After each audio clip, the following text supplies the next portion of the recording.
सबसे बड़े लोकतांत्रिक बहस के शो देश की बहस में मैं दीपक चौरसिया अपने तमाम मेहमानों का, अपने तमाम पैनलिस्ट का, अपने तमाम दर्शकों का वंदन करता हूं, अभिनंदन करता हूं, नमस्कार करता हूं। आप जानते हैं देश की बहस सबसे बड़ा बहस का शो है जो अपनी दर्शकों की राय के आधार पर चलता है। दर्शक ही ये तय करते हैं कि हमें किस मुद्दे पर बहस को देखना है और दर्शकों की राय के आधार पर ही बहस की दशा और दिशा को आगे बढ़ाया जाता है। आज हमारे साथ हिमानी भाटिया रोहतक से जुड़ेंगी, चंद्रमोहन शर्मा दिल्ली से जुड़ेंगे, अक्षत शर्मा ग्वालियर से जुड़ेंगे, भीष्म जादव ये गाजियाबाद से जुड़ेंगे। ये हमारा पब्लिक का मंच होगा। लेकिन आज का विषय क्या है, सबसे पहले ये देख लेते हैं। आज का विषय है संसद में जोरदार हंगामे से क्या सारी मर्यादा टूटी। 85% लोग इसे देश की बहस का विषय बनाना चाहते हैं। आज का सबसे बड़ा मुद्दा प्रधानमंत्री को जो नई कैबिनेट बनी है उन सदस्यों को संसद के सामने इंट्रोड्यूस करना था, उनका परिचय पूरी की पूरी संसद से कराना था, क्योंकि सांसद मंत्रियों के साथ ही मिलकर काम करते हैं देश के विकास के मामले में। लेकिन ऐसा नहीं हो पाया। प्रधानमंत्री बार बार अपील करते रहे, सदन के नेता बार बार अपील करते रहे, लेकिन प्रधानमंत्री को नए मंत्रियों का परिचय नहीं कराने दिया गया। विषय कई सारे थे जिस पर बहस हो सकती थी। किसानों का मुद्दा था, पेट्रोल डीजल की बढ़ी हुई कीमतों का मुद्दा था, कोरोना का मुद्दा था। लेकिन हंगामा क्यों होता रहा? क्या विपक्ष एक सार्थक बहस नहीं चाहता है? इसी मुद्दे पर होगी देश की बहस। लेकिन देख लेते हैं आज संसद भवन में क्या कुछ हुआ। देश की महिला मंत्री बने, ये बात कुछ लोगों को राज नहीं आती है। प्रकार की विकृत मानसिकता पहली बार सदन में देखी है। मॉनसून सत्र में पहला दिन, पहला मिनट, पहला सेकंड, लेकिन पहले ही सेकंड से संसद की गरिमा और मर्यादा तार-तार होना शुरू हो गई जब प्रधानमंत्री नरेंद्र मोदी नए मंत्रियों का सदन से परिचय कराने के लिए उठे। विपक्ष ने तुरंत हंगामा शुरू कर दिया। देश के दलित मंत्री बने, देश की महिला मंत्री बने, देश के ओबीसी मंत्री बने, देश के किसानों के बेटे मंत्री बने, ये बात कुछ लोगों को राज नहीं आती है। थोड़ी देर बाद पीएम मोदी राज्यसभा में भी नए मंत्रियों का परिचय कराने लगे तो विपक्ष के तेवर भी हंगामेदार हो गए और सदन की कार्रवाई को रोकना पड़ा। वो कौन सी महिला विरोधी मानसिकता है कि जिसके कारण इस सदन में उनका नाम भी सुनने को तैयार नहीं है। दोनों ही सदनों में विपक्ष के जोरदार हंगामे से रक्षा मंत्री राजनाथ सिंह भी हैरान रह गए।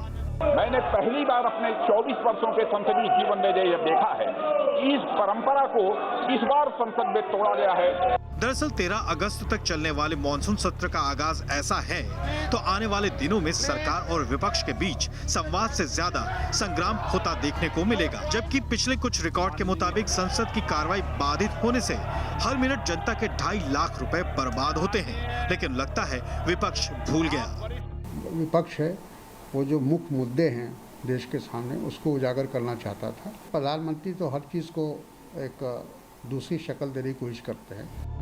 देश की बहस में चर्चा है कि जब पीएम मोदी ने खुले तौर पर विपक्ष के तीखे सवालों को पूछने के लिए स्वागत किया और सवालों के जवाब सुनने का आग्रह किया, तब भी सदन की मर्यादा भंग हुई। नतीजा, दिन भर सदन नहीं चल सके। सवाल है, देश का समय और पैसों की इस बर्बादी की जिम्मेदारी किसकी है? तो सवाल यह है कि क्या संसद संवाद की जगह है संग्राम की? इसी पर बहस करेंगे कि संसद संवाद की जगह है संग्राम की। लेकिन पहले देख लेते हैं देश की बहस का सवाल क्या है। आप जानते हैं देश की बहस में ग्राफिक्स के जरिए हम एक सवाल पूछते हैं जिसका जवाब हम कार्यक्रम के अंत में दिखाते हैं और ये बताते हैं कि देश की बहस के दर्शकों की राय इस मुद्दे पर क्या है। आज का सवाल संसद की कार्रवाई से ही जुड़ा हुआ है। आज का सवाल क्या है, सबसे पहले ये देख लेते हैं। क्या संसद में हंगामे के बजाय सार्थक चर्चा होनी चाहिए? यस और नो में आप जवाब दे सकते हैं। आपको पता है, आप हमारी वेबसाइट पर जा सकते हैं, आप हमारे मोबाइल ऐप पर जा सकते हैं, आप हमारे ट्विटर हैंडल पर जा सकते हैं, आप हमारे फेसबुक पेज पर जाकर भी वोट कर सकते हैं। कार्यक्रम के बारे में कोई राय है, सुझाव है या आप शो के अंदर शामिल होना चाहते हैं तो हमें 9711002266 पर व्हाट्सएप करें। सीधे इंट्रोड्यूस करूंगा अपने पूरे बड़े पैनल को। मेरे साथ अपराजिता सारंगी जी हैं जो कि भारतीय जनता पार्टी की राष्ट्रीय प्रवक्ता हैं, सांसद हैं, उड़ीसा से आती हैं। मेरे साथ आमी याग्निक जी हैं जो कि कांग्रेस की राष्ट्रीय प्रवक्ता हैं, धाकड़ प्रवक्ता हैं, गुजरात से आती हैं। मेरे साथ मेरे सहयोगी रहे आशुतोष हैं, वरिष्ठ पत्रकार हैं, मेरे खास दोस्त हैं, वो भी मेरे साथ जुड़े हुए हैं। और शुरुआत में आमी याग्निक जी आपसे करूंगा। प्रधानमंत्री कह रहे हैं कि तीखे सवाल पूछिए, धारदार सवाल पूछिए, लेकिन हंगामा क्यों, ये समझ नहीं आया। देखिए, वो कहते हैं कि आप धारदार सवाल पूछिए, तीखे सवाल पूछे। हम तो ज़मीन से जुड़े हुए प्रश्न पूछना चाहते हैं। जो प्रोसीजर होता है सदन में वो करना चाहते हैं। नोटिस दी गई थी 267 के तहत, किसानों के मुद्दे उठाना चाहते थे, कोविड का जो मिसमैनेजमेंट हुआ है उसकी बात करना चाहते थे, लेकिन वो सुनने को तैयार नहीं थे। सुनेंगे तो जवाब देंगे, और जवाब ही देते हैं, वो हल तो देते नहीं हैं। तो ये बात और रास्ते पे ले जाने के लिए वो कहते हैं हंगामा करते हैं। अरे बात तो सुनो विपक्ष की, हर सत्र में यही होता है, आप बात सुनने को तैयार नहीं है और अपनी बात बताते रहते हो, तो ये कोई ठीक नहीं है। डेमोक्रेसी में ऐसा नहीं होना चाहिए, हर एक की बात सुननी चाहिए। और बिल्कुल ज़मीन से जुड़े हुए प्रश्न लेके आए हैं। हम आए थे आज, हमने बताया कि ये किसानों का कानून वापस कब लेंगे, आप किसानों की बात कब सुनेंगे, ये कोविड का जो मिसमैनेजमेंट हुआ है सेकेंड लहर में उसकी बात बताइए। वैक्सीन की बात करते रहते हैं, वैक्सीन पहुंचते नहीं है राज्यों में, और वह वैक्सीन की बात पे चर्चा नहीं करनी है। और आपको जो और काफ़ी मुद्दे हैं उस पर चर्चा नहीं करनी है। काफ़ी टाइम के बाद एक लेजिस्लेटिव सेशन शुरू हुआ है, पर सुनने को तैयार नहीं है।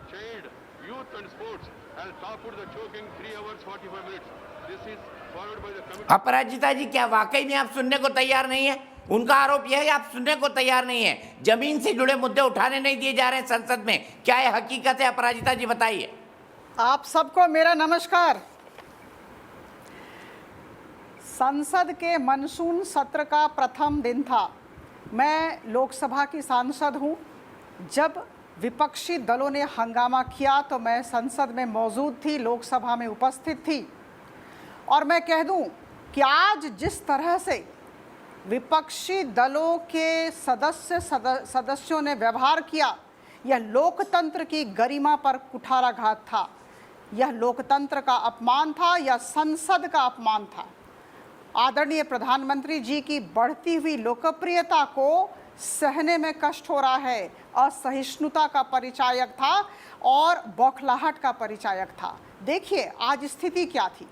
आदरणीय प्रधानमंत्री जी अपने नए मंत्रिमंडल से जुड़े हुए सदस्यों का परिचय संसद में रखना चाहते थे, और केवल संसद में रखना नहीं चाहते थे, संसद के माध्यम से देशवासियों के समक्ष अपने मंत्रिमंडल के सदस्यों का परिचय करवाना चाहते थे। ऐसी परिस्थिति में विपक्षी दलों का इस तरह का व्यवहार मुझे लगता है शर्मनाक था। उन्हें शर्मिंदगी महसूस होनी चाहिए और पूरे देशवासियों के समक्ष उन्हें माफ़ी मांगनी चाहिए। इसकी हम सबको उम्मीद नहीं थी। और मैं आपको बता दूं, बहुत आत्मविश्वास के साथ ये बात कहना चाहती हूं कि आदरणीय प्रधानमंत्री जी का यह अधिकार है कि वह अपने मंत्रिमंडल के सदस्यों का परिचय करवाएं। और दूसरी बात मैं कह दूं, ये जो मंत्रिमंडल का प्रसार हुआ, इसकी व्यापकता बढ़ी, इसमें 36 नए मंत्रियों को जोड़ा गया। ये ग्रामीण क्षेत्रों से आते हैं, महिलाएं हैं, दलित वर्ग से आने वाले लोग हैं, वनवासी लोग हैं। तो आप चिंता करें, कल्पना करें, अगर हम टेबल थपथपाकर उनका उत्साहवर्धन करते तो कितना अच्छा होता, कितनी हौसला अफजाई होती। और मुझे लगता है यह हम सब का मिलित कर्तव्य था। लेकिन विपक्षी दल आलोचना करना नहीं चाहती है, बिंदुवार आलोचना करना नहीं चाहती है, किसी भी विषय पर तथ्य और तर्क के साथ खड़ी नहीं आती है। देखिए, कौन से देश का ऐसा प्रधानमंत्री होगा जो सबके समक्ष साहस के साथ खड़े होकर कहे कि हम किसी भी तरह के प्रश्न का जवाब देने के लिए तैयार हैं। आप कोरोना के संबंध में बातचीत करें, आप पेट्रोल और डीजल की कीमत के विषय में बातचीत करें, आप अर्थव्यवस्था के बारे में बातचीत करें, आप किसानों के विषय में बातचीत करें। हम हर तरह के जवाब के साथ तैयार हैं। यह सरकार संवेदनशील है और यह सरकार पारदर्शी है। लेकिन ऐसी स्थिति में भी अगर हम विपक्षी दलों से ऐसी उम्मीद अगर हम न करें तो बेहतर है। और जिस तरह का उन्होंने आज बर्ताव किया, मुझे लगता है इसी की वजह से पूरे देश ने कांग्रेस को नकार दिया है, अन्य विपक्षी दलों को नकार दिया है। यह बिल्कुल नकारात्मक सोच का परिचायक था। और मुझे लगता है आगामी दिनों में अगर उनकी थोड़ी सी लोकप्रियता अगर वो बढ़ाना चाहते हैं देशवासियों के अंदर, तो मुझे लगता है कि अपने व्यवहार में परिवर्तन लाना होगा। ठीक है, आमी याग्निक जी, बड़ा सवाल यह है, मुद्दे पर तो आप आए नहीं। आपने मंत्रियों का परिचय तक संसद के दोनों सदनों में नहीं होने दिया, आपकी पार्टियों ने, विपक्षी पार्टियों ने। क्या आपको नहीं लगता है कि पक्ष इसको एक मुद्दा बनाएगा, सरकार इसको एक मुद्दा बनाएगा कि विपक्ष कितना असहनशील है संसद के अंदर? देखिए, पहले तो उन्हें ये भूलना नहीं जाना चाहिए कि 2013 में उन्होंने यही काम किया था कि आपने डॉक्टर मनमोहन सिंह जी जब बता रहे थे, अपने कैबिनेट मिनिस्टर्स की पहचान करवा रहे थे, इंट्रोडक्शन करवा रहे थे, तब उन्होंने नहीं करने दिया था। तो ये पास्ट को भूल जाते हैं, भूतकाल की बात करना नहीं चाहते हैं और सारा विपक्ष पे डालना चाहते हैं। विपक्ष को वो विरोधी समझते हैं। वो प्रोसीजर जो किया था, पेपर वर्क किया था विपक्ष ने, वो लिया तक नहीं चेयरमैन साहब ने। और सुनने की तो बात अलग है, जवाब देने की बात तो दूर की बात है, सुनने को तैयार नहीं है। पिछले सत्र में आपने देखा है किसान कहाँ है, वो बहुत अमीर लोग हैं किसान लोग, किसान की जुड़ी हुई बातें पिछली बार तीनों कानून ऐसे लेके आए कि किसी को नहीं सुना इन्होंने। और वो शर्मनाक बात है कि 7 महीने से किसान वो खड़े रहे हैं, वो लड़ रहे हैं। वो शर्म की बात है कि प्रधानमंत्री कहते हैं मैं एक फोन कॉल दूर हूं, पर वो फोन कभी लगता नहीं है। वो शर्मनाक बात है। विपक्ष को आप कहते हैं कि शर्मनाक बात है, कभी हुआ नहीं है, तो बीजेपी के स्पोक्स पर्सन को पीछे जाके देखना चाहिए कि जब 2013 में जो लेट अरुण जेटली जी और लेट सुषमा जी ने जो डिस्ट्रप्शन किया था पार्लियामेंट का, राज्यसभा 96% चलानी नहीं दी थी, तो वो शर्मनाक है। शर्मनाक तो बहुत सारी बातें हैं। वैक्सीन पहुंच नहीं रही है, 18 से 45 एज के लोगों को आज वैक्सीन नहीं मिल रही है, लाइन में खड़े रहते हैं, सेंटर्स बंद हो जाते हैं। आपने जो वैक्सीन बनी हुई थी वो प्रदेश में भेज दी है, वो शर्म की बात है। क्या आप विरोध पक्ष करते रहते हो? विरोध पक्ष को, विपक्ष को सुनते ही नहीं हो, सिर्फ विरोध करते हो कि नहीं इनको नहीं सुनना है। डिबेट, डिस्कशन पार्लियामेंट में होता ही नहीं है। आप तो बड़ी बड़ी बातें करते हो कि हम कोविड के लिए तैयार है, किसान के लिए तैयार है। कब, कहां? पार्लियामेंट में तैयार है? आप तैयार जवाब लेके आए हो? क्या हल लेके आए हो? आप किसानों की बात करने को तैयार हो? नहीं, ये शर्म की बात है। तो विपक्ष जरूर मुद्दा उठाएगा। विपक्ष का काम है सच बात बताना, जमीन से जुड़ी हुई बातें बताना। हम सब बहुत खुश है कि सारे मंत्री बहुत अच्छे लेयर से आ रहे हैं। ठीक है, वो कोई अलग बात नहीं है। हमारे वहाँ इतने सालों में कई महिला मंत्रियां हो गई है, कई तबके से लोग आए हैं, पहली बार नहीं हो रहा है। हम बहुत एनकरेज करते हैं और सारे महिला को एनकरेज करना तो कांग्रेस लेके आए हैं। स्पीकर महिला स्पीकर को कांग्रेस ने बनाया, प्रेसिडेंट ऑफ इंडिया कांग्रेस ने बनाया। क्या आप बात करते हो? ठीक है, अपराजिता जी, आप सुनना नहीं चाहते हैं और आपके नेताओं ने भी मनमोहन सरकार में यही किया था, इसलिए कांग्रेस ये कह रही है, ये कहने की कोशिश करी है आमी याग्निक जी। सुषमा स्वराज जी ने भी यही किया था, अरुण जेटली जी ने भी यही किया था जब राज्यसभा में नेता थे और लोकसभा में। कांग्रेस की प्रवक्ता लीक से हटकर बात कर रही हैं। उन्हें आज के व्यवहार की वजह से शर्मिंदगी महसूस होनी चाहिए। देखिए, हम स्वस्थ और सकारात्मक वातावरण में सार्थक चर्चा चाहते हैं। हम तीखेदार और धारदार प्रश्न चाहते हैं। कौन सी ऐसी सरकार होगी जिनके प्रधानमंत्री खड़े होकर कहेंगे आओ और प्रश्न पूछो?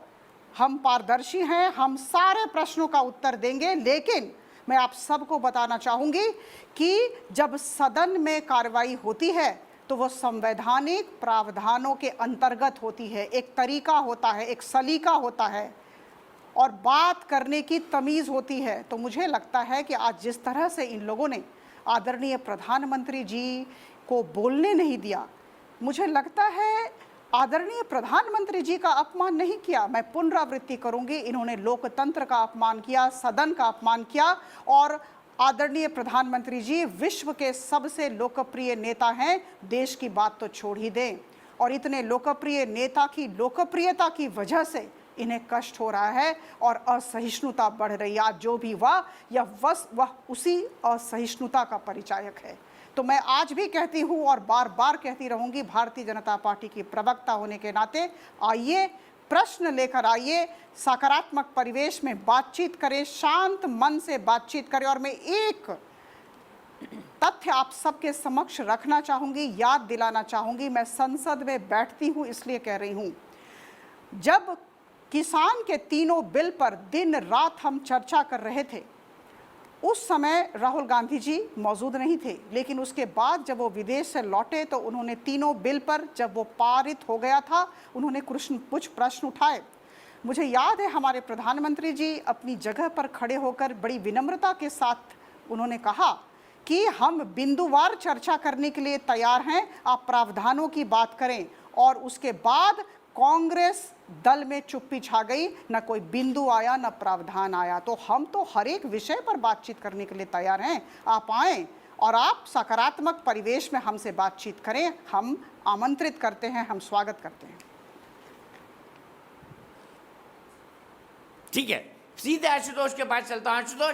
आशु ये बताइए कि आपको विपक्ष ठीक लग रहा है यहाँ पर या सत्ता पक्ष ठीक लग रहा है? क्योंकि सत्ता पक्ष ये कह रहा है हम बिंदुवार चर्चा करने को राजी हैं, विपक्ष ये कह रहा है कि सरकार हमको सुनने को ही तैयार नहीं है।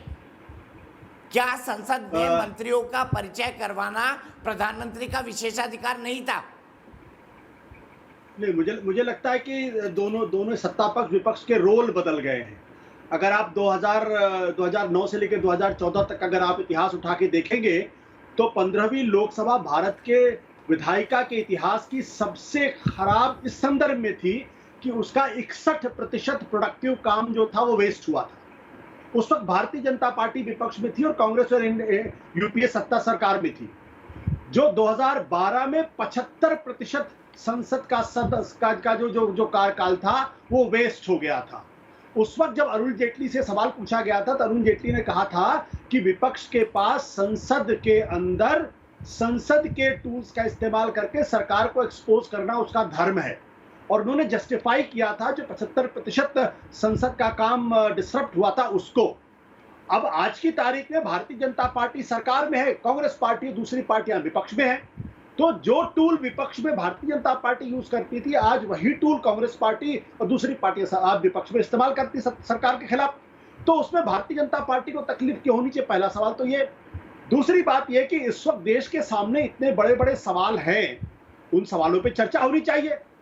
और देश के प्रधानमंत्री कहते हैं कि हम चाहते हैं कि उसमें चर्चा हो गंभीरता के साथ। लेकिन मैं फिर आपको याद दिला दूं कि 2009 से लेकर 2014 के बीच में 329 बिल को पास होना था, सिर्फ 179 बिल पास हुए, जो भारत के संसदीय इतिहास का सबसे खराब यार्डस्टिक है। तो आज की तारीख में फिर वही कह रहा हूं कि रोल बदल गया है। जब यही सत्ता में रहते हैं तो इनका रोना होता है कि पार्लियामेंट चलने नहीं देते हैं, पार्लियामेंट चलती नहीं है, संसद का समय बर्बाद किया जाता है। जब आप विपक्ष में हो जाते हैं तब आप इसको जस्टिफाई करते हैं। कायदे से संसद का काम है कि सत्ता पक्ष विपक्ष के बीच में एक मिनिमम कम से कम बातचीत का दायरा होना चाहिए। आज की तारीख में सत्ता पक्ष विपक्ष के बीच में इतना कम्युनिकेशन गैप हो गया है कि एक दूसरे के बीच में दुआ सलाम भी नहीं है, बातचीत तो छोड़ दीजिए। वैसे में दोनों एक दूसरे को बहुत ही दुश्मन के भाव में देख रहे हैं, शत्रु के भाव में देख रहे हैं। जाहिर सी बात है भारतीय कांग्रेस पार्टी को विपक्ष में मौका मिला है कि अगर पैगासस का मसला है या फिर कोरोना का मसला है, तमाम मसले हैं, तो सरकार को एक्सपोज करने की वो कोशिश करेंगे। वही सारा काम चल रहा है।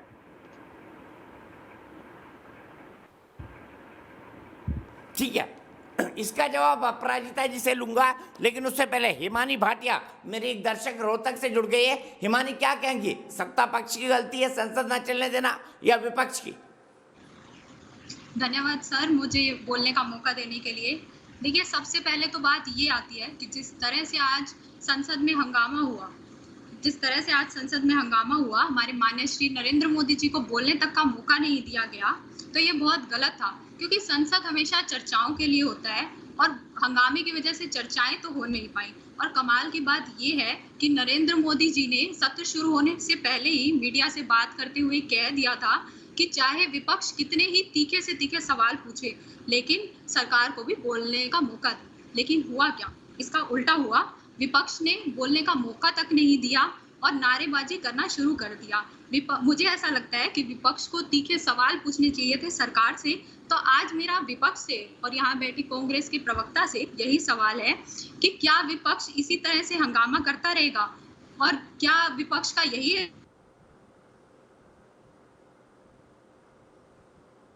ठीक है, बहुत अच्छी बात कही माने आपने। अपराजिता जी, आशुतोष कह रहे हैं कि जब आप विपक्ष में होते थे यही करते थे।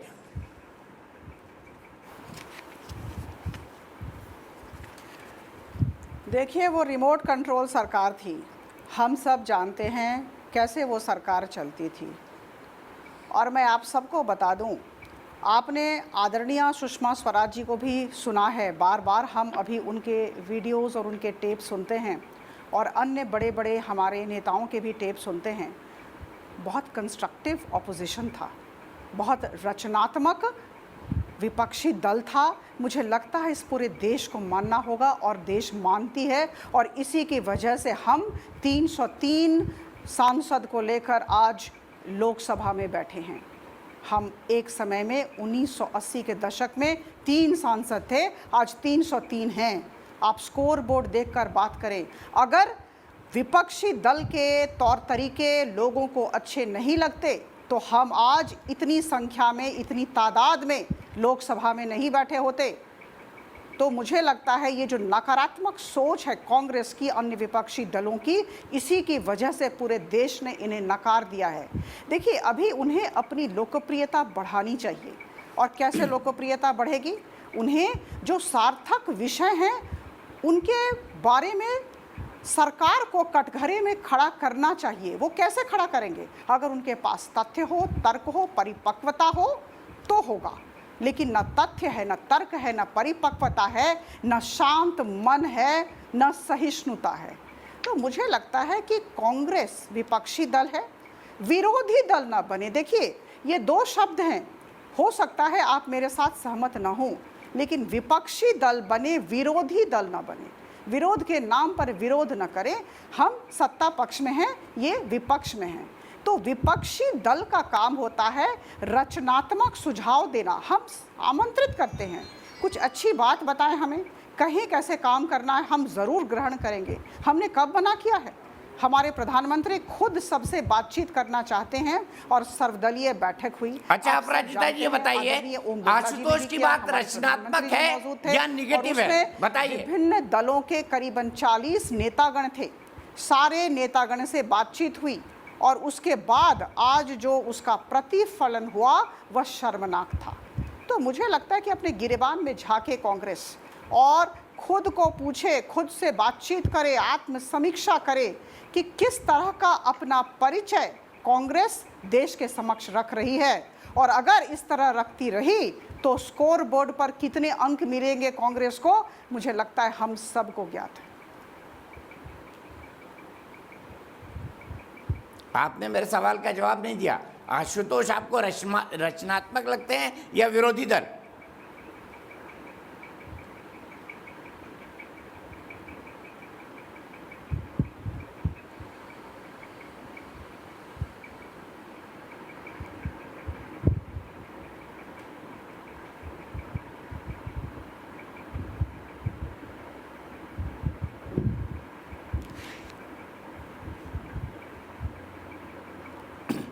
अपराजिता जी, ये सवाल आपसे था।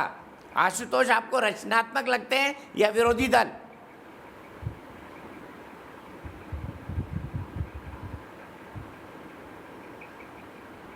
आवाज नहीं आ रही।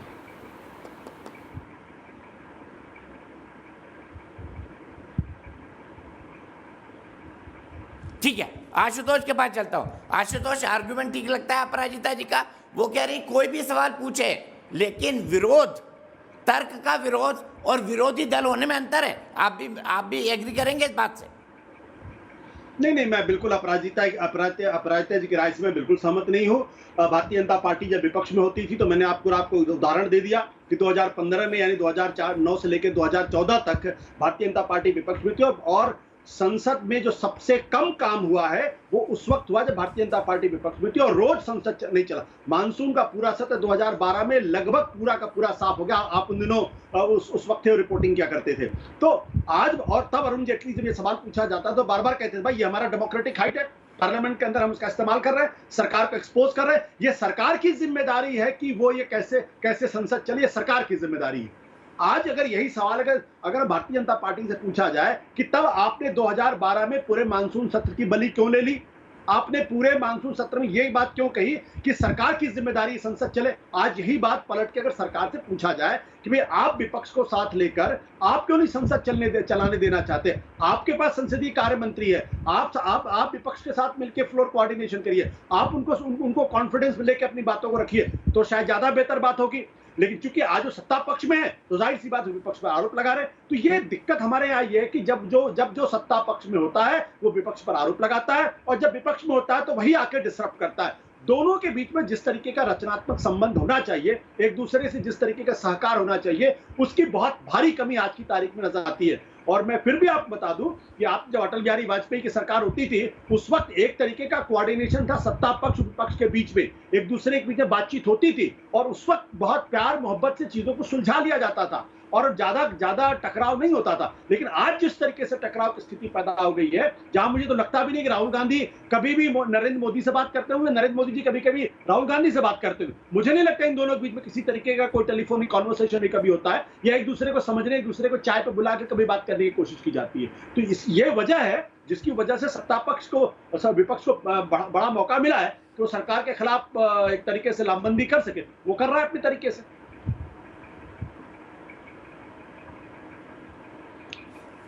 ठीक है, आमी जी मुझे बताइए कि आपको लगता है संसद चलाना सरकार की जिम्मेदारी है और जानबूझ के उससे वो पीछे हट रही है?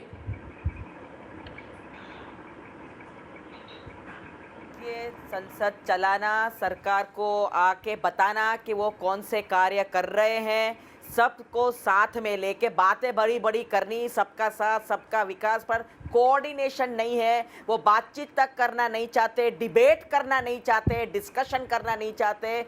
क्यों? इसकी बात ये है कि सच का सामना करना नहीं चाहते हैं। मैंने कानून की बात की, कृषि कानून की बात की कि तीनों कानून इस तरह लेके आए कि हमने बहुत रिक्वेस्ट की, सारे विपक्षों ने कहा कि हमारे किसान को स्टेक होल्डर है, जिनको अपना पक्ष रखना है उनको तो कभी पूछो, उनकी तो बात करो। पर आपने देखा कि बीजेपी के स्पोक्सपर्सन लेके आए राहुल गांधी को, उनको एक ऐसा फिक्सेशन हो गया है कि हर बात में राहुल गांधी को लेके आते हैं। ये किसान की बात है, किसान को सुनो, वो बॉर्डर पे बैठे हैं, 7 महीने से बैठे हैं, उनकी बात सुनो, वो हम कह रहे हैं। सच सुनो, पुराने लेक्चर सुन के कुछ नहीं मिलेगा। देश को सुनो, देश की बातें सुनो, देश के नागरिक की बात सुनो। हेल्थ केयर सिस्टम चरमरा गया है, अर्थव्यवस्था चरमरा गई है, कोविड का वैक्सीन नहीं मिल रहा है, सब देख रहे हैं कि क्या हालत है। आपने देखा कि मृत्यु के आंकड़े भी ठीक से नहीं आए हैं। क्या बात कर रहे हैं? सच बताओ देश को, वो हम कह रहे हैं। सारे विपक्षी दल कहते हैं इस पे चर्चा करो, हमें सुनो, हम आपको जो रियल बात है, जमीनी हकीकत के है वो बताते हैं, फिर आप बात करके इसका जवाब दो। पर ये सुनने को तैयार नहीं है।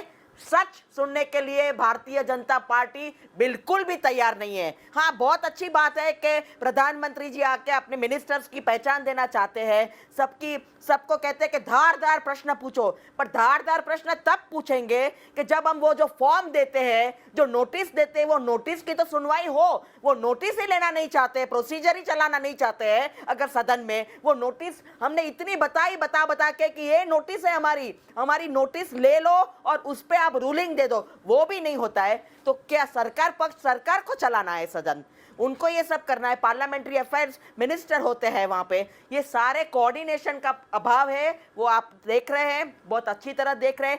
किस तरह का ये व्यवहार करते हैं विपक्ष के साथ। ये अच्छी बातें बोलना बहुत अच्छी लगती है, पर विपक्ष को वो विरोधी समझते हैं, वो कोऑर्डिनेशन करना ही नहीं चाहते, तभी तो ये बात हो रही है आज। ठीक है, मैं राहुल जी के पास चलता हूं। राहुल साहब बताइए मुझे कि आशुतोष का यह मानना है कि संसद चलाना सरकार का मुख्य दायित्व है, और आमी बहन भी यही कह रही हैं कि सरकार विरोधी पक्ष समझती है, विपक्षी दल नहीं विरोधी पक्ष समझती है। क्या आपको लगता है सरकार अपनी जिम्मेदारी निभा रही है ठीक से, या विपक्ष निभा रहा है? देखिए सदन चलाना निश्चित रूप से सरकार की जिम्मेदारी है, लेकिन अगर दूसरा पक्ष यानी विपक्ष ये तय कर ले कि वो नहीं चलने देगा सदन, तो कोई भी सरकार उसको बचा नहीं सकती, रोक नहीं सकती। ऐसे उदाहरण हम दोनों ओर से देख चुके इतिहास में। शायद अभी आशुतोष भी बता ही रहे थे कि पूरे के पूरे सत्र, और 2012 में यानी आज से 9 साल पहले पूरा मानसून सत्र, यही मानसून सत्र पूरा धुल गया था, यानी कुछ भी नहीं हुआ, और उस समय बीजेपी ने किया था। उसके बाद भी कांग्रेस भी ये कर चुकी है। बहुत सारी कार्रवाइयां हो चुकी हैं। 1962 से लेकर सदन में रुकावट की जो एक परंपरा शुरू हुई वो आज तक चली आ रही है। तो ये दोनों ओर से जब तक इच्छा नहीं होगी, जब दोनों तब तक सक्रिय रूप से इसके लिए तैयार नहीं होंगी, तब तक सदन नहीं चल सकता। केवल सरकार नहीं चला सकती और केवल विपक्ष भी नहीं चला सकता। पहली बात, सत्र जब कोई नया शुरू होता है तो उससे पहले सारी पार्टियां मिलकर एक सर्वदलीय बैठक होती है, स्पीकर के यहाँ बैठक होती है और राज्यसभा के अध्यक्ष के यहाँ बैठक होती है, और उसमें तय किया जाता है कि भाई कैसे सदन चलेगा, कौन कौन से मुद्दे होंगे, कौन से बिल लाए जाएंगे। इसके अलावा संसदीय कार्य मंत्री का काम ही यही है कि वो औपचारिक अनौपचारिक दोनों रूप से विपक्ष के लोगों से मिलकर ये सुनिश्चित करे कि सदन चले। तो आज जो हुआ वो बिल्कुल अप्रत्याशित होगा। सरकार के लिए ऐसा मैं नहीं मानता। उसको पता होगा, उसको अंदाज होगा इस बात का, उसके बावजूद वो नाकाम रही, तो ये नाकामी तो उसको स्वीकार करनी पड़ेगी। लेकिन दूसरी बात ये भी है कि अगर विपक्ष ये तय कर ले कि कुछ भी हो जाए हम नहीं चलने देंगे, तो फिर सरकार कुछ नहीं कर सकती। ठीक है, गुरदीप सप्पल कांग्रेस के राष्ट्रीय प्रवक्ता मेरे साथ जुड़ गए हैं। गुरदीप भाई ये बताइए, क्या कांग्रेस ने ठान लिया है कि संसद नहीं चलने देंगे, जैसे बीजेपी करा करती थी एक जमाने में, और आप खुद थे उन दिनों संसद में? दीपक जी, आज दो बातें। एक तो प्रधानमंत्री जी ने कहा कि विपक्ष जितने भी खड़े सवाल पूछना चाहे पूछे, हम जवाब देंगे। और दूसरी बात राजनाथ सिंह जी ने बोली कि ऐसा पहले कभी नहीं हुआ कि इंट्रोडक्शन नहीं हो पाया। ये दो सवाल और आपका सवाल, तीनों का मैं जवाब दूंगा। पहली बात कि ये पहली बार नहीं हुआ कि इंट्रोडक्शन नहीं हो पाया। 2004 में 4 जून को नई सरकार बनी थी, पहला दिन था सत्र का, 2004 4 जून को, और मनमोहन सिंह जी को अपनी नई कैबिनेट जो देश में चुनाव जीतकर आई थी उसको इंट्रोड्यूस करने नहीं दिया गया। 2012 में नवंबर में फिर यही हुआ। तो बीजेपी ने पहले किया है, उनकी पुरानी सारी याददाश्त गुम हो गई है। दूसरी बात, कांग्रेस की बात जो आपने बोली, कांग्रेस और विपक्षी दलों की कल मीटिंग हुई थी, जो मल्लिकार्जुन खड़गे विपक्ष नेता है उन्होंने ली थी, और ये सबका मूड था कि इस बार सत्र पूरा सुचारू रूप से चलना चाहिए। ये मैं आधिकारिक रूप से आपसे शेयर कर रहा हूँ। कल की मीटिंग में तय हुआ था कि ये सत्र हमको चर्चा करनी है और ठीक से चलाना है। अब प्रधानमंत्री जी ने भी आज यही बात की, लेकिन सवाल ये है कि विपक्ष पूछे कहाँ पे। अगर आप देखिए तो सदन की जो कार्रवाई होती है उसका एक लिस्ट ऑफ बिजनेस आता है, सुबह वो लोकसभा की वेबसाइट पर, राज्यसभा की वेबसाइट पे होता है। दोनों में कोई किसी भी चर्चा का जिक्र नहीं है। चलिए, आज का आपने जिक्र नहीं किया। आज दोपहर में दोनों सदनों में BAC जो बिजनेस एडवाइजरी कमेटी होती है उसकी मीटिंग हुई थी, जिसमें तय होना था कि इस हफ्ते कौन कौन सी चर्चा होगी। राज्यसभा ने तो मीटिंग ही कैंसिल कर दी और लोकसभा ने आज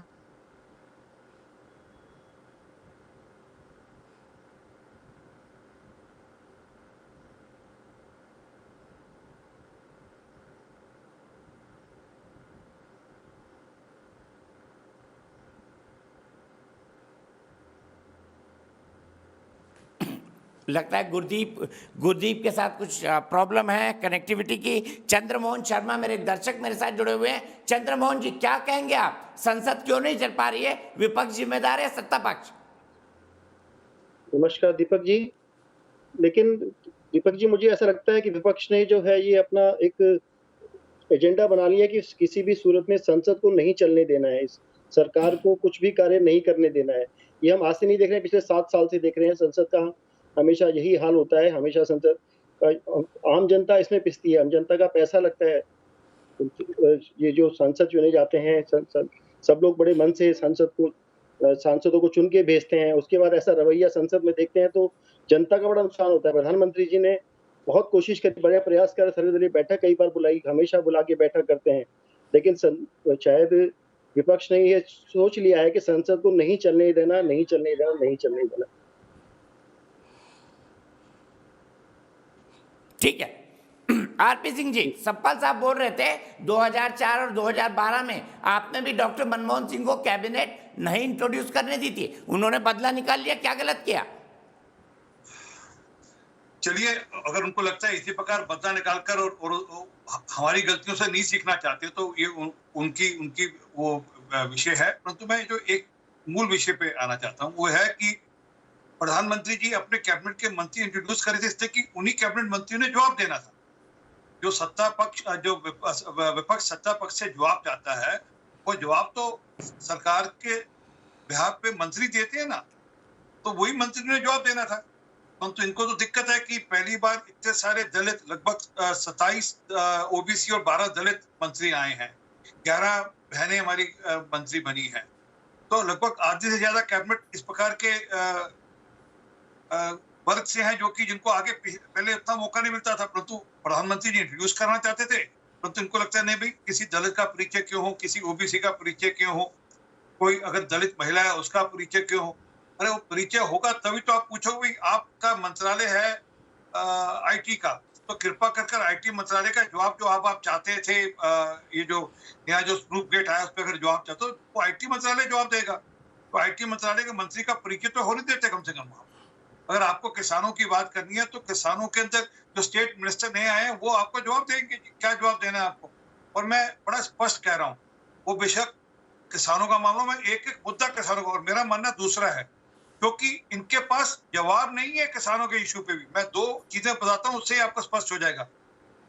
जब लास्ट टाइम मंत्री जी ने बताया था कि किस प्रकार से कॉन्ट्रैक्ट फार्मिंग ऑलरेडी पंजाब में है, कि ठेकेदारी में जो जमीन उठती है ऑलरेडी पंजाब में कैप्टन अमरिंदर सिंह की सरकार ने लागू की थी, और परंतु उसमें किसान पे जुर्माना था। किसान अगर डिफॉल्ट करके किसान पे 5 लाख तक का जुर्माना, 50,000 से 5 लाख का जुर्माना था।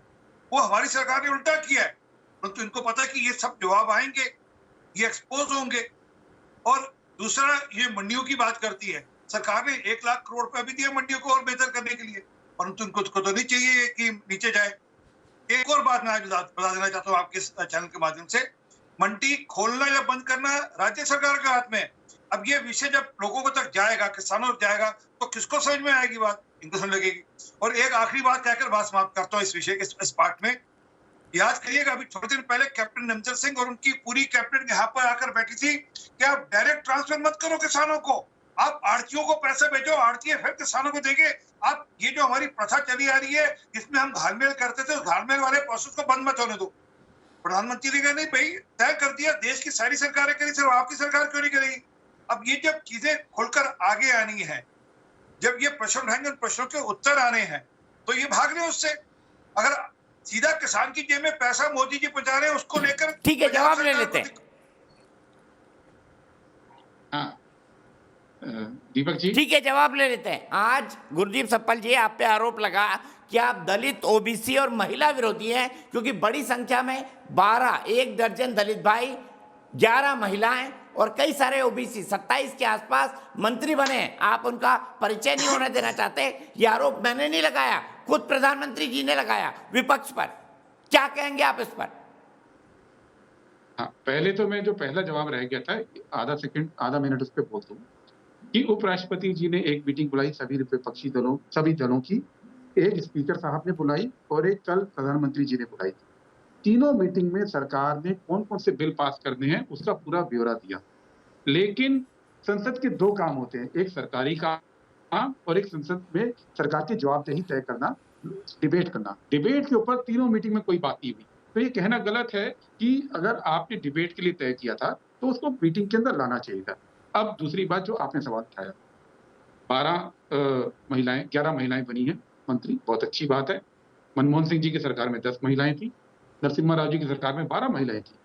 कौन सा पहली बार इतनी महिलाएं कैबिनेट के अंदर आई हैं?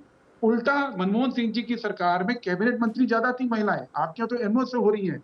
नरसिम्हा राव जी की सरकार में मंत्री ज्यादा थी। और दलित की बात करते हैं, बड़े समय के बाद मोदी गवर्नमेंट ने, मोदी जी ने ही राज्यसभा में जो नेता सदन थे थावरचंद गहलोत को बनाया था, जो दलित कम्युनिटी से आते हैं, और 1 साल में ही आपने हटा दिया। जो पावर की पोजीशन थी उससे आपने दलित कम्युनिटी का व्यक्ति हटा दिया, और आप टोकनिज्म कर रहे हैं ये कह के कि हमने इतने एमओएस बना दिए। क्या वजह थी, क्या गुनाह था थावरचंद गहलोत जी का कि उनको नेता सदन जैसे बड़े पद से हटाया गया? क्या इस बारे में बीजेपी बोलेगी क्यों हटाया गया? उनके ऊपर ऐसा कौन सा आरोप था, उनकी ऐसी कौन सी परफॉर्मेंस में कमी थी जो उनको हटा के गवर्नर बना दिया गया है? दलित कम्युनिटी के व्यक्ति को एक पद मिला दिया, मोदी गवर्नमेंट ने दिया था, उसकी आपने सम्मान नहीं किया, और आज आप दलित बात करते हैं। तीसरी बात, दलितों की बात अगर करनी है, पिछले 5 साल के अंदर नीति आयोग ने जितना पैसा बोला दलित कम्युनिटी के लिए बजट में एलोकेट करने के लिए, आप केवल 60% कर रहे हैं। आपने 40% पैसा काट लिया दलितों के वेलफेयर का। जो पोस्ट मैट्रिक स्कॉलरशिप जो 12वीं के बच्चों को, 11वीं के बच्चों को, दलितों को मिलती है, केवल 28% बच्चों को मिल रही है मोदी सरकार के अंदर। ये मेरा डाटा नहीं है, स्टैंडिंग कमेटी जिसके चेयरमैन खुद बीजेपी के लीडर रहे हैं, एमपी रहे हैं, उन्होंने अपनी रिपोर्ट में बोला है कि 28% सिर्फ स्कॉलरशिप मिल रही है। आप देखिए, अगर आप ट्विटर पे देखेंगे तो जो दलित स्टूडेंट्स हैं वो ट्विटर पे अपील कर रहे हैं कि हमें आगे बढ़ने के लिए क्राउड फंडिंग करने की जरूरत है, लोगों से दान मांग रहे हैं। तो आप दलितों के मुद्दे पे तो वहां तक ले आए, और मैं उनकी बात ही नहीं कर रहा हूं जो दलित उत्पीड़न की बात हो रही है देश के अंदर। ओबीसी की बात करेंगे, नीट के अंदर 19,000 पोस्टें ओबीसी रिजर्वेशन की आपने खत्म कर दी, जनरल कैटेगरी में डाल दी है। 19,000 डॉक्टर नहीं बन पाए ओबीसी के लोग, इसके बारे में क्या बोलेंगे? टोकनिज्म अलग बात है। दलित, ट्राइबल्स, विमेन, ओबीसी भारत के अंदर बार बार आते रहे हैं कैबिनेट के अंदर, कभी 2-4 कम, कभी 2-4 ज्यादा। उसको अपनी इतनी बड़ी खूबी बना के मत पेश कीजिएगा। और जो बात की आरपी सिंह जी ने, आरपी सिंह जी बड़े तरीके से अपनी बात कहते हैं, तो मैं तरीके से जवाब दूंगा। किसान वाली बात, कॉन्ट्रैक्ट फार्मिंग के विरुद्ध तो कांग्रेस आज भी नहीं कर रही है। RP Singh ji, contract farming तो देश में पहले भी है, गन्ना किसान भी कॉन्ट्रैक्ट फार्मिंग करते हैं, कर्नाटक में कॉन्ट्रैक्ट फार्मिंग है, महाराष्ट्र के अंदर कॉन्ट्रैक्ट फार्मिंग है, पंजाब के अंदर कॉन्ट्रैक्ट फार्मिंग है। सवाल ये नहीं है, सवाल मंडी को वीक करने का है। जो आप बिल लाए थे उसमें था कि जो बाहर मंडी खुलेगी वो मंडी समिति को टैक्स नहीं देगी, और जब मंडी समिति के पास टैक्स नहीं होगा तो मंडी समिति कंगाल होकर बंद हो जाएगी। मध्य प्रदेश का आप डेटा देखिए कि वहां पे करीब 90% फॉल आया है मंडी समिति के रेवेन्यू के अंदर। और आखिरी बात जो कही, जो किसान की आपने एक इशू और उठाया था जिसका मैं दिमाग से निकल गया, सॉरी मेरे। आरपी सिंह जी, आपने एक बात और कही थी जो, ठीक है, मैं आरपी सिंह से जवाब देता हूँ। आरपी सिंह साहब, 2 बातें उन्होंने कही है। सबसे पहली बात ये कि दलित, महिला, ओबीसी ये हमेशा से मंत्रिमंडल में रहते रहे, और दूसरा उन्होंने ये कहा कि कॉन्ट्रैक्ट फार्मिंग का तो हम खिलाफ है ही नहीं। दीपक जी, गहलोत जी को क्यों हटाया, ये बताइए मुझे। नेता सदन से गहलोत जी को क्यों हटाया, वो पूछिए, उसका भी उत्तर। अच्छा, गहलोत जी को, थावरचंद जी को क्यों हटाया, ये भी पूछ लेता हूँ। थावरचंद जी को क्यों हटाया, बताइए। मैं उसी से शुरू करता हूँ। थावरचंद जी हमारे आदरणीय नेता है और उनको गवर्नर बनाया गया सर, एक राज्य का गवर्नर बनाया गया। ये पार्टी में सर आपको टोका नहीं, मैंने, अच्छी बात नहीं है कि मैंने टोका नहीं। ये आपकी डिबेट ऐसी नहीं होती ना, आप तो मतलब अगर 2 सरदार आपस में बैठेंगे तो कैसे काम बनेगी। जी धन्यवाद। तो मैं जी बहुत धन्यवाद। तो हमने थावरचंद जी पार्टी के बड़े वरिष्ठ नेता है, और पार्टी तय करती है समय समय पर किस व्यक्ति का कैसे कहाँ जिम्मेवारी देनी है। उनको अब गवर्नर की जिम्मेवारी दी गई है, तो ये समय समय पर जिम्मेवारियां बनती रहती हैं। इन्होंने जब हमारे 2 और वरिष्ठ मंत्री हटे थे तो उन्होंने कहा अरे ये कैसे हट गए, इनका नाम कैसे आ गया। तो पार्टी जिम्मेवारी देती है, इसके आप छोड़ दीजिए, और उनको गवर्नर बनाया गया, ऐसा नहीं कि हटाया गया। पहली बात। दूसरी बात, आपने कॉन्ट्रैक्ट फार्मिंग की बात की, मैं तो वही कह रहा हूँ, कॉन्ट्रैक्ट फार्मिंग तो पंजाब में 2009 के अंदर कैप्टन साहब बिल लेकर आए थे, और फिर दोबारा से रिवाइज हुआ था बिल 2013 के अंदर, और वो हमने बिल को बेहतर किया है कि हमने कहा भैया जो आप कॉन्ट्रैक्ट फार्मिंग कर रहे हो उसमें किसान का हित है, हमने किसान के पक्ष में वो बिल लेकर आए हैं।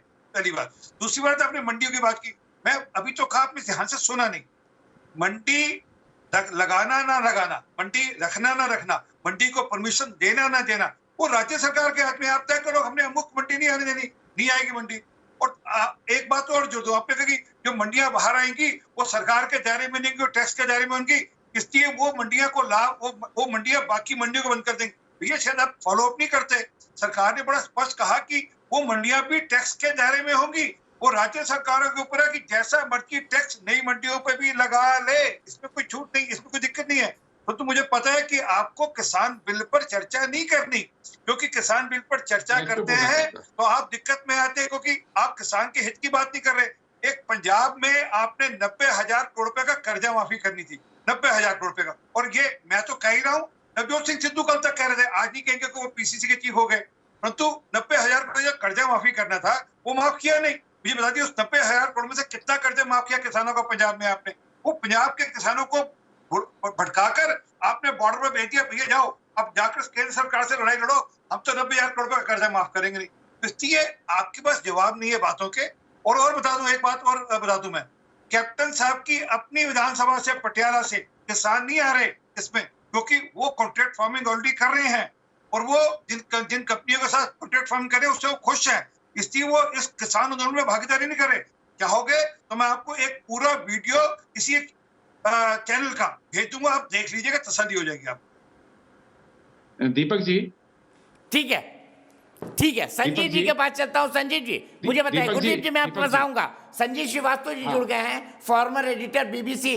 गुरदीप जी मैं आपके पास बिल्कुल आऊंगा, मुझे संजीव जी के पास जाना है, एक ब्रेक लेना है, फिर बहस शुरू होगी। संजीव जी बताइए, सदन चलाना आपके हिसाब से किसकी बड़ी जिम्मेदारी है, सरकार की या विपक्ष की?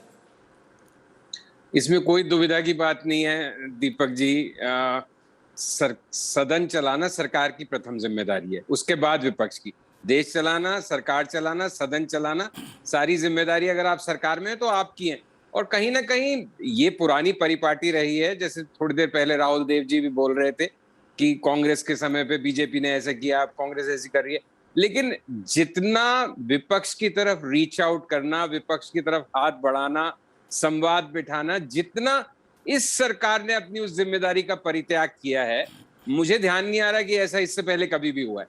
कोशिश हमेशा रही है, लेकिन यहाँ पे कभी भी मन से कोशिश नहीं होती है। विपक्ष को जितनी उनकी संख्या रह गई है 50, 60, 70, उसी तरह से ट्रीट करना चाहते हैं और उस तरह से संसद नहीं चल सकती। अगर आपको संसदीय परंपरा का निर्वहन करना है तो चाहे विपक्ष की संख्या कम है, लेकिन उनको पूरा सम्मान दीजिए, उनको उनका समुचित स्थान दीजिए, तब संसद की गरिमा भी बनी रहेगी, लोकतंत्र की गरिमा भी बनी रहेगी।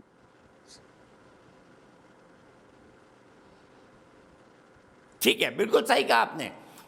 मेरे साथ मेरे एक दर्शक अक्षत शर्मा ग्वालियर से जुड़ गए हैं। अक्षत, आपसे जानना चाहता हूं, संजीव जी की बात से सहमत हैं? सरकार की जिम्मेदारी होती है सदन चलाना, आप मानते हैं इस बात को? सर सबसे पहले तो मैं आपका बहुत बहुत धन्यवाद करना चाहूँगा कि आपने मुझे इस पैनल में कुछ बोलने का मौका दिया। सर सबसे पहले तो सर कोरोना की जो दूसरी लहर है उसके बाद ये जो मानसून सत्र का पहला दिन था जिसमें अच्छे तरीके से बहस होनी थी और देश के आम नागरिकों की बात इस पटल पर रखनी थी, पर वो रखी नहीं गई और सरकार की तरफ से 17 नए विधेयक भी आने थे, वो भी नहीं आ पाए क्योंकि उनकी चर्चा होती तब जब विपक्ष कुछ बोलने देता। विपक्ष ने पहले ही हंगामा स्टार्ट कर दिया। सर मेरा सवाल सरकार से ये है कि आज पेट्रोलियम की कीमतें इतनी आसमान छू रही हैं। आज मैं अगर मध्य प्रदेश सरकार का अगर हवाला देते हुए कहूं कि तो पेट्रोल की कीमतें 112 रुपए के भी ऊपर पार हो गई हैं, जबकि सरकार का ये हमेशा नारा रहा है कि एक देश एक कानून। ये नारा होने के बावजूद भी अगर सरकार अपनी ही बात पर नहीं है तो ये सरकार का दोहरा रूप दिखाती है। और मेरा ये सवाल एक विपक्ष से भी यही रहेगा। मैं आपके सवाल को जरूर रक्षक, बहुत अच्छा सवाल है आपका। मैं इसी सवाल को सत्ता पक्ष के पास ले जाऊंगा ब्रेक के बाद।